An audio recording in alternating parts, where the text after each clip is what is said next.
वक्रतुंडं महाकाया सूर्यकोटिसम्प्रभ निर्विघ्नं कुरु मे देव सर्वकार्येषु सर्वदा।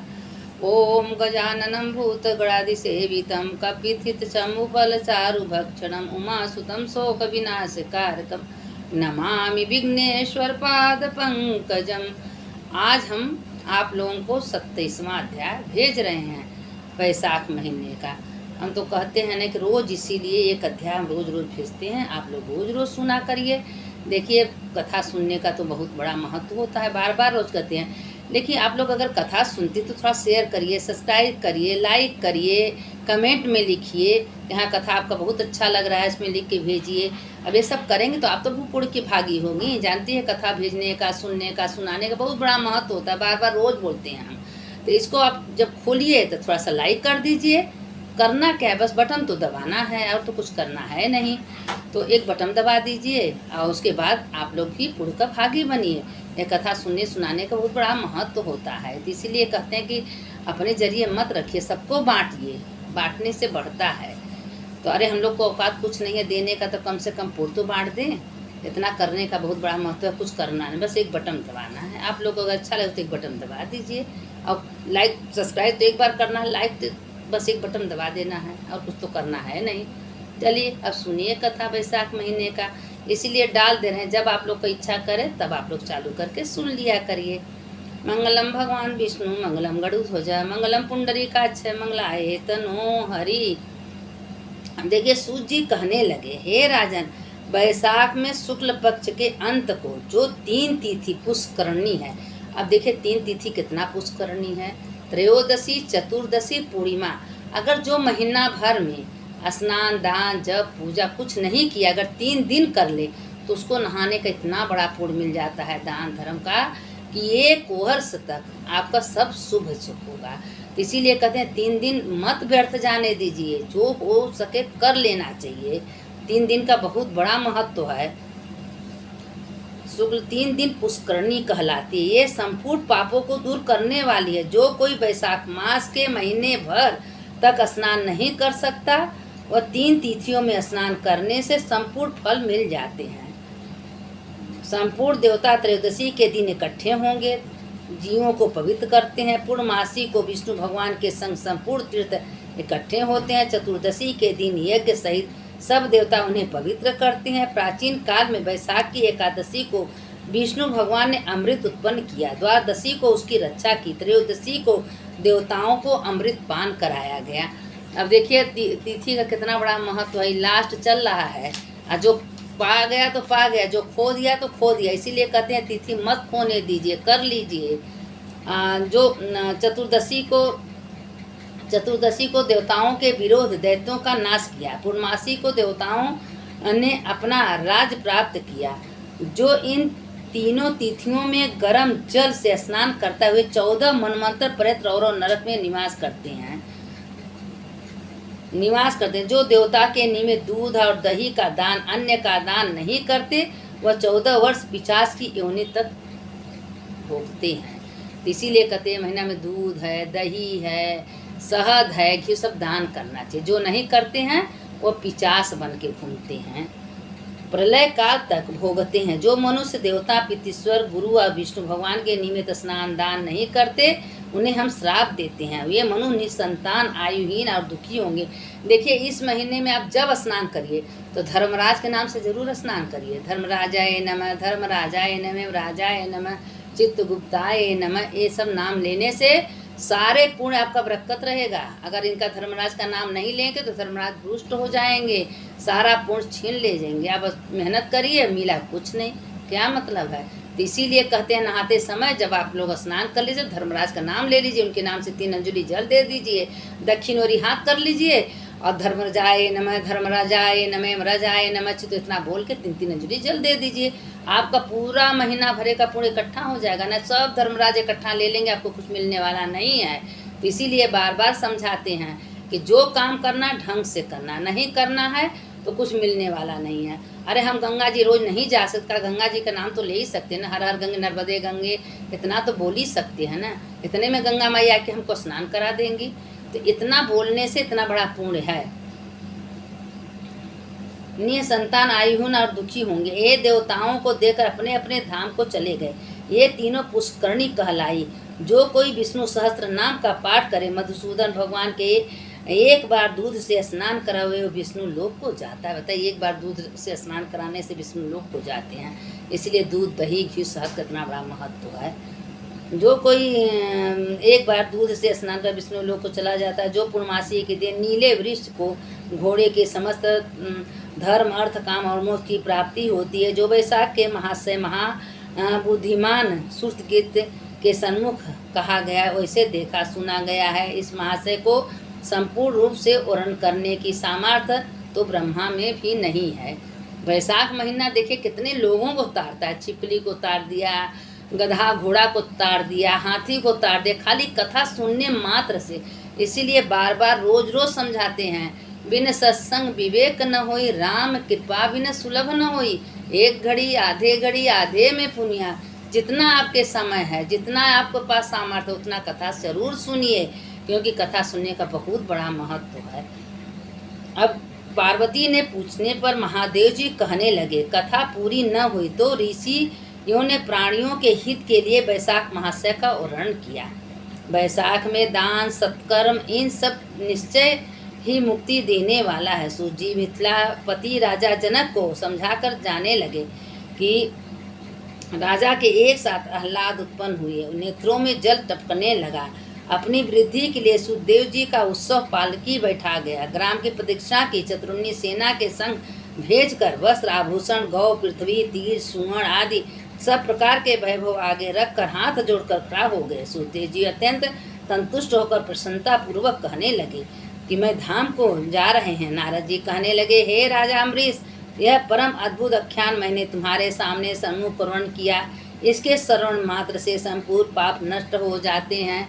अब देखिए, राजा दिलीप ने कहे हैं कि तुम्हारे सामने संपूर्ण वृथा हम सुना दिए, इसके करने से समस्त पाप नष्ट हो जाते हैं। अम्बरीश ने ऐश्वर्यवान पदार्थों ने नारद जी से पूजा की। भगवान नारद राजा से विदा ले अन्य लोक में चले गए। राजर्षि अम्बरीश नारद जी से कहने हुए शुभ धर्मों का आचरण करते हुए निर्गुण पर ब्रह्मा में 3 लीन हो गए। सूत जी बोले, जो कोई पाप नाश करता, पुण्य को बढ़ाने वाला इस अद्भुत आख्यान को श्रवण करते हैं, वह परम गति को प्राप्त करते हैं, विष्णु लोक को चले जाते हैं। कहते हैं कि जो इस आख्यान को सुनते हैं, जो वैशाख महात्म को सुनते हैं, उसके संपूर्ण पाप नष्ट हो जाते हैं, विष्णु लोक को चले जाते हैं। इसीलिए हम बार बार कहते हैं कि देखिए, वैशाख महीना मामूली महीना नहीं है। ये वैशाख महीना का कथा मामूली कथा नहीं है। इसको आप लोग पर डे रोज नियम से सुनिए, और सुनने के बाद उसको एक बटन दबा दीजिए, उसको खाली लाइक कर दीजिए, क्योंकि पुण्य बढ़े, आप लोग को भी पुण्य मिले।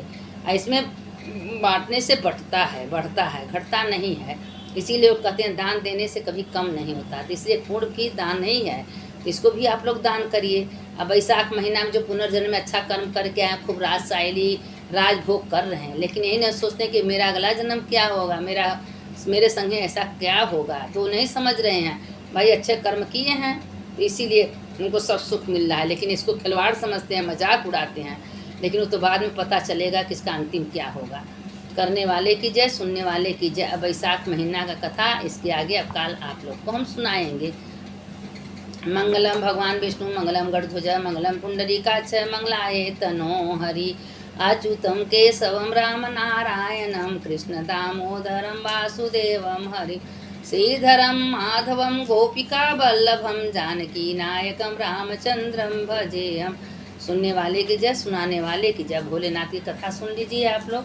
शंकर शंकर हर हर शंकर, शंकर शंकर जय जय शंकर। मंगल भवने मंगलहारी, उमा जपत यही त्रिपुरारी। आप देखिए भोलेनाथ का कथा, एक कथा हम आप लोग को भेजे, बहुत सुंदर, बहुत अच्छी कथा है। एक मछुआरन थी और उसके पति थे।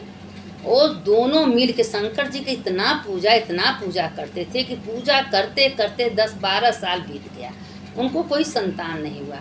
अब भगवान भोलेनाथ से उसकी पत्नी कह रही थी कि हे भोलेनाथ, मेरे पूजा में, मेरे कर्म में कौन ऐसा गलती हो गया है कि जो आज हमको कोई संतान नहीं है। तो अपना रोज लेकिन मन से निष्ठावान से पूजा कर रही थी। तो एक दिन क्या हुआ कि भगवान आखिर उसका प्रार्थना सुन ही लिए। उसका पूजा व्यर्थ नहीं गया। 10-12 साल के बाद भगवान भोलेनाथ की कृपा से उसको बच्चा आया। जब आया तो डॉक्टर को दिखाया, डॉक्टर बोला तुम माँ बेटा। दोनों इतना खुश हुए कि पूछिए मत। उसके पति उसका इतना सेवा करने लगे, उसको कोई काम धंधा नहीं करने देते थे। भाई 12 साल बाद वो बाप बनने वाला था, उसको खुशी का ठिकाना नहीं था। उसके बाद जब 12 साल के बाद 9 महीना बीता तो एक सुंदर पुत्र पैदा हुआ। अब पुत्र धीरे धीरे 3 महीने का हुआ तो उसने गंगा पार करके कहीं जाना था, तो वो इतना खुश अपने बेटे को लेके हुई। नया नया कपड़ा, खिलौना, सामान सब लेके आई। और जब नदी में नाव पर बैठी तो दोनों अपना बैठ के आपस में बात कर रहे थे। और जो आधे नाव गंगा जी में गया उतने में इतने बड़े तूफान आया कि पत्नी एक ओरी बह गई, पति दूसरे ओरी गया, बेटा उसी में बह गया। अब दोनों एकदम तराई बहू जब देखते तो एक किनारे किनारे दोनों मिल गए। दोनों तो जिंदा थे लेकिन बच्चे का कोई पता नहीं था। अब बच्चा का जब कोई पता नहीं था, अब दोनों इतना रोए, हे भोलेनाथ हमने कौन पाप किया, इतना दिन के बाद 12 साल बाद मेरी गोद भरी थी, मेरी गोद फिर सूनी कर दी। इतना रोए कि पूछिए मत। लेकिन भगवान किसी से अन्याय नहीं करते हैं। लेकिन उसको एक मदारी वाला जो सांप को पकड़ने वाला है वो पा गया, और सांप को पकड़ने वाला पा गया। अपना सांप से वो देखा तो किनारे 3 महीने का छोटा सा बच्चा। अब वो बच्चे को उठा के ले गया, सोचा कि चलिए भाई अब किसका बच्चा है किसका नहीं है। उसको अपने घर ले गया। अब वो बच्चे को पालने पोसने लगा। अब पालते पोसने जब बच्चे धीरे धीरे बड़ा होने लगा तो उस बच्चे को क्या करने लगा कि वही सांप पकड़ने का मंत्र देने लगा, मदारी बना दिया। और जहाँ जाता था, जहाँ कहीं सांप निकलता था पकड़ के लाता था। जंगल में चला जाता था, वहाँ से सांप पकड़ के लाता था, वो सांप पकड़ता था। ये दोनों का रोते रोते बेहाल हो गया। करते करते उसका बेटा 20 साल का हो गया। जब 20 साल का हो गया तो एक दिन संजोग से वो जो उसके पालने वाले पिता थे उसका अंतिम समय आ गया था। तो एक दिन जब मरने लगा, उसका हालत ख़राब हो गया। तो जब 20 साल का बेटा हो गया तो उसको बुला के कहा, बेटा एक बात बताएं। कहे हाँ पिताजी बोलिए। कहे बेटा हम तुम्हारे असली पिता नहीं हैं, हम तुमको नदी के किनारे पाए थे, हम तुमको पाले पोसे सांप पकड़ने का मंत्र दिए, लेकिन अब तुम्हारे पिता असली कहाँ हैं हमको नहीं पता। अब वो बता दिया, उसको मन में दुख हुआ कि इतना दिन जिस पिता को हम पिता समझे मेरे असली पिता नहीं हैं। अब सोचा कि मेरे पिता को हमको पता लगाना पड़ेगा। हैं तो कहाँ, वो 20-22 साल का जवान लड़का हो गया था। अब गंगा वो पार गया, जाते जाते उसी अपने माता पिता के घर में गया जहाँ की उसकी माँ को सांप काटा था, और सांप उसकी माँ बेहोश हो गई। तो वो लड़का गया, उसको तो भाई मंत्र आता था, उस सिखाया था, वही मंत्र से उसका जहर तो उतार दिया। उतारने के बाद और वहाँ बैठा, कहे बेटा तुम्हारा घर कहाँ है, तुम कहाँ के रहने वाले। अब वो अपना सब किस्सा बता दिया कि देखिए बाबा मेरा घर तो कुछ नहीं, एक बाबा पाए थे, हमको पाले पोसे, न गंगा के किनारे मिले थे, और मेरे माता पिता कहाँ हैं उन्हीं के पता लगाने के लिए हम यहाँ आए थे, हमको पता नहीं मेरे माता पिता गए कहाँ। अब भोलेनाथ की लीला देखिए, भोलेनाथ देखिए देते हैं तो छप्पर फाड़ के देते हैं, लेते हैं तो अच्छे तरह से। इतने 12 साल के बाद उसको बेटा हुआ, उसका बेटा उससे बिछड़ गया। 20 साल बाद उसका बेटा उसको मिला। अब वो सब जान गए कि हमारे ही बेटा तो गंगा के किनारे बिछड़ गया था। अब उसको उसके पिता जो हैं गले लग गए, बेटा तुम्हारे पिता तो मैं ही हूँ, हम लोग दोनों 12 साल के बाद तुम पैदा हुए, हम गंगा के किनारे जा रहे थे, इसे तुमने बता दिया। अब उसने अपने असली माता पिता को पा के गले लगाया, खूब रोया। तो अब उसको तो मदारी उदारी सांप निकालने का भाई कला सिखा दिए थे। जहाँ जैसे देखिए कहते हैं ना कि बच्चे को जो संस्कार मिलता है, जहाँ बच्चे पलते पुरते हैं तो वही सीखते हैं ना। अब बच्चे को पढ़ाई भेजेंगे तो पढ़ेंगे, अब बच्चों को मंत्र सिखा, बच्चों को ज्ञानी बनाएंगे, जो जैसे जैसे बच्चे को लोग बनाते हैं। अब वो मदारी बने, कहे बेटा हम मछुआरा हैं, मछली पकड़ के लाते हैं और वही मछली बेच के अपना कर्तव्य जीवन पालते हैं। तो कहें पिताजी आप हमको खोजने का कोशिश नहीं किए। कहें बेटा हम बहुत कोशिश किए, अब तुम 3 महीने के छोटे से बच्चे थे, अब हमको यही मालूम हुआ कि अब नदी में तुम बह गए, कोई तुमको जानवर खा गया होगा। तो वो अपने बेटे को पाए के शंकर जी के पास गए दोनों। लेकिन देखिए इतना बड़ा मुसीबत आया, इतना बड़ा दुख हुआ, लेकिन अपना आस्था नहीं छोड़ी। भगवान के माथे पर इतना दोनों रोए, हे भगवान आपका करोड़ों बार धन्यवाद, आप मेरे बेटे को मिला दिए, मेरा 20 साल के बाद मेरा बेटा मिल गया। हे भोलेनाथ आप हमारे ऊपर इतना दया किए, हम समझ गए हैं कि आपको जो पकड़ के चलता है आप उसको कभी दुखी नहीं रखते हैं। किस रूप में भगवान उसका छप्पर देते हैं पता नहीं चलता। लोग कहते हैं कि मेरा ये खो गया, मेरा ऐसा हुआ। अरे होता है, पकड़िए ना भोलेनाथ को, आज नहीं तो कल उसका फल जरूर मिलेगा। ये नहीं कोई थोड़ा सा दुख है तो भोलेनाथ को छोड़ दीजिए, ऐसा नहीं करना चाहिए। मन से भगवान परीक्षा कभी कभी लेते हैं कि देखिए मेरे परीक्षा में खड़े उतरती है कि नहीं उतरती है। कितना लोग तो तनि सा दुख है भगवानों को हटा देते हैं, भगवान का पूजा पाठ मंत्र करना छोड़ देते हैं, लेकिन ऐसा नहीं करना चाहिए। आप भगवान को पकड़िए, मंदिर जाइए, पूजा करिए, जब करिए, आपके पास समय है तो जाइए, नहीं है तो मन से करिए। हम तो बार बार आप लोग से कहते हैं मन से करिए, कहीं भी रहिए, शरीर से मत करिए, मन से करिए। मन ही भगवान देखते हैं, आपका मन कहाँ है, आपका मन घर में है कि मंदिर में है कि कहाँ है, मेरे याद में पता चले आप मंदिर गई हैं, मन तो घर में है, क्या फ़ायदा ऐसे गईले से। तो इसलिए मन से करिए, मन आप भगवान में लगा दीजिए, शरीर कहीं लगा दीजिए। आप भगवान का मन से पूजा करिए, मन से गंगा स्नान करिए, मन से घर में बना के पूजा करिए, भगवान को दूध दही घी शक्कर चढ़ाइए। हम एक बार आप लोग से बताए थे कि एक ब्राह्मण था और भगवान से पूछा था कि हे भगवान, ऐसा कोई सस्ते में सामान बताइए कि पूजा भी हो जाए, मेरा खर्चा न हो। तो भगवान बोले थे कि ठीक है, तुमको सस्ता, वो ब्राह्मण बताया था तुमको सस्ता चाहिए तो मन से करिए। मन से भगवान स्वीकार, मन से दूध दही घी पंचम चढ़ाने लगा, उसमें उसको चीनी पड़ गया। अब कह रहे मन चीनी ज़्यादा हो गया, हाथ ना के निकालने, भगवान आए के हाथ पकड़ लिए। अब बताइए मन से भगवान दर्शन दिए कि नहीं दिए? तो मन से ही भगवान पकड़ते हैं। भगवान कहते हैं शरीर तुम कहीं रखो, भगवान शुद्ध अशुद्धि नहीं देखते हैं, भगवान मन देखते हैं। अगर मन से प्रेम से भगवान को आप याद कर रही हैं, भोग लगा रही हैं, तो देखिए भगवान कैसे आपको दर्शन देते हैं, किस रूप में देंगे आपको पता नहीं चलेगा, रास्ता दिखाने वाला वही है। तो इसीलिए कहते हैं कि अच्छा कर्म का फल अच्छा, बुरे का बुरा। जैसा आप कर्म करेंगे आपको स्वयं पता चलेगा कि हम बुरा कर रहे हैं कि अच्छा कर रहे हैं। अच्छा कर रहे हैं तो आपके सामने आएगा, बुरा करें तो बुरा का कर्म आएगा। अब ये नहीं पूजा करिए, पाठ करिए, मंदिर जाइए कि कुल करिए और अंदर अंदर कूढ़ चिढ़ना, किसी का देख के जरना, तो ये सबसे बड़ा पाप है।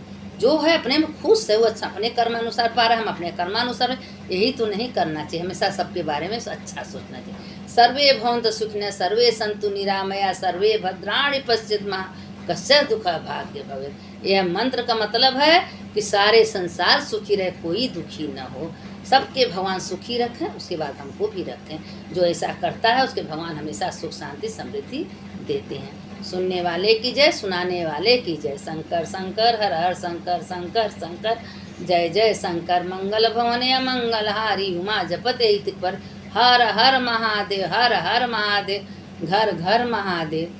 भोलेनाथ की जय।